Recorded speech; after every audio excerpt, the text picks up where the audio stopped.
మనిద్దరి మధ్యలో ఏ జన్మలో ఏ తీరని రుణం ఉందో, మరెందుకు ఇంతలో ఈ బంధనం ఇన్నింతలు పెరిగిందో, మాయకమైన నీ చిన్నారి నవ్వును ఏ తల్లి కందో, ఇటే నీ దారి ఉందని నిన్ను ఏ సుడిగాలి పంపిందో.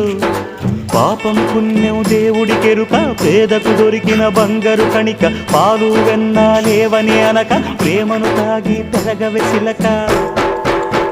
వలేసే పాడు లోకం కంటపడక ఉండు నాయనక, ఇలా నా గుండెలోనే గువ్వల ఉండిపోయింక.